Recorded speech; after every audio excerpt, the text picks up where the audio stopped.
Why do so many martial artists quit? Sometimes it's just general lack of interest, losing motivation, lack of having support. It's a big time commitment. Maybe there's injuries involved or just plain old burnout. So in today's video, I just want to take a second and address a lot of these points. And if you're feeling some yourself, ideas and things that you can do if you want to persevere and make it to black belt and beyond, whatever your goal is, so that you can keep up the motivation and keep going on your martial arts journey.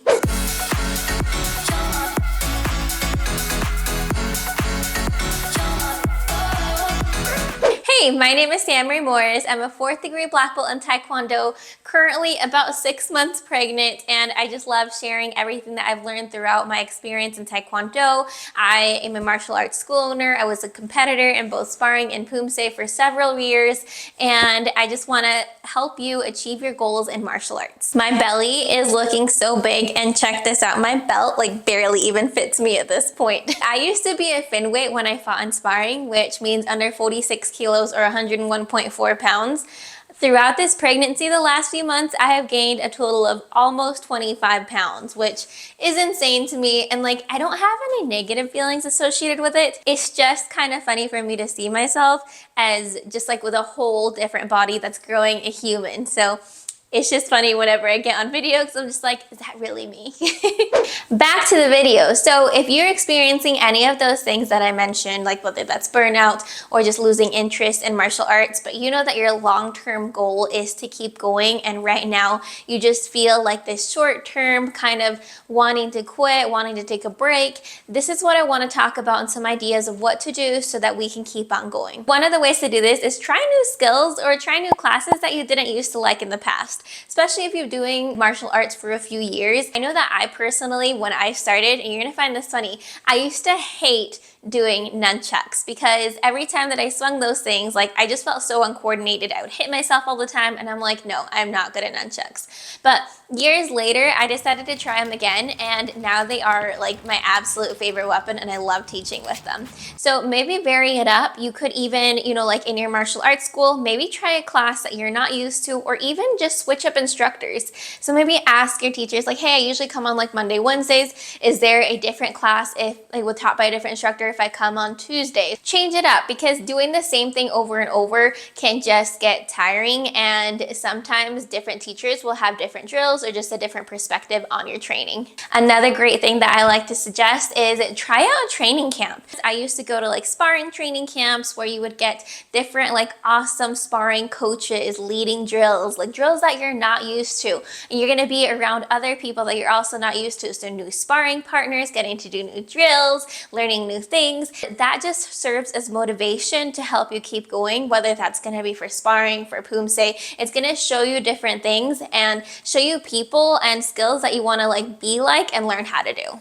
You could also join a new team. So this can be like if your school has a sparring team, a demo team, try out something else, maybe just for like a season, and talk to your instructor to see like, hey, can I join the demo team? I want to, like see what that's about. So try a new kind of program within your school if you have one.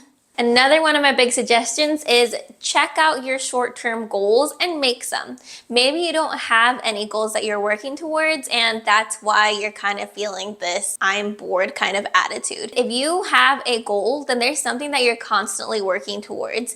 But let's say that you got your black belt like last year, and yes, you can test for like your second dan, but maybe that's not enough. Maybe you need something else, whether that's going to be signing up for a tournament, learning how to become an instructor, maybe just joining a monthly challenge. I know that I host a lot of those on my Black Belt Samery online membership. It basically has like a theme. So maybe one month we're focusing on cardio.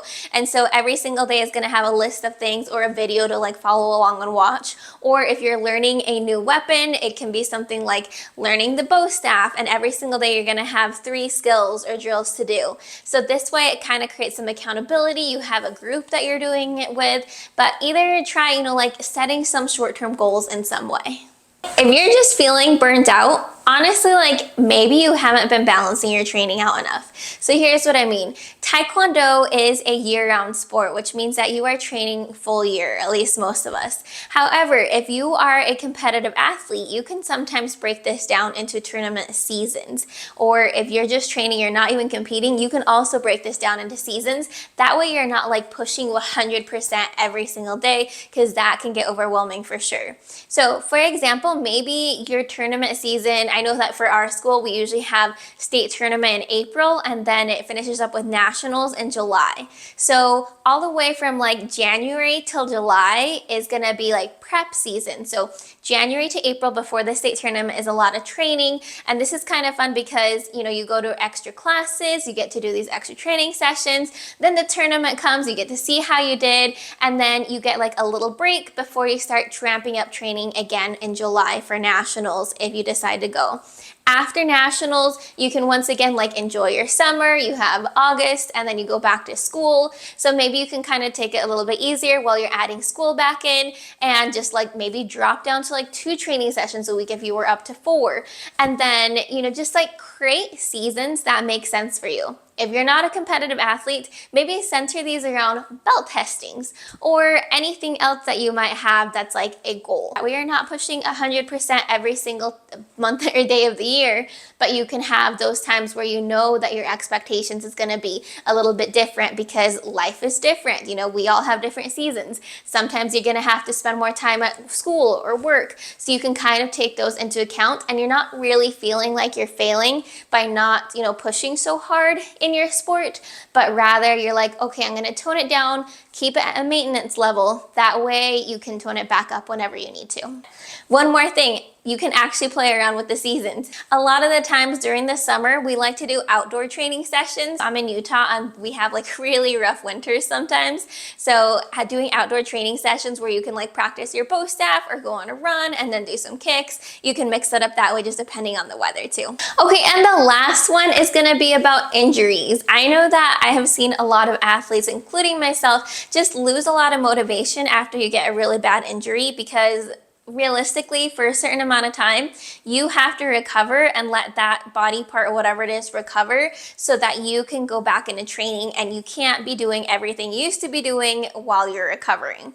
I had a big ankle injury that I had when I was sparring, and I know it was like really, both, it was really motivating for me because I wanted to get back into it, but I was also very frustrated when I had to just give myself like a few months where I couldn't kick things. So what you can do for this is modify your training sessions. So I know that when I had my ankle injury, I couldn't do sparring just because there was a lot of unpredictability in like, you know, kicking or somebody moving and rolling my ankle and re-injuring. But what I could do is Poomsae. So for that whole year, because I needed like 1 year to really recover and build strength back up, I competed in Poomsae. I was able to make the US Poomsae team, and it's something that I like never would have thought of trying or doing was it not for my ankle.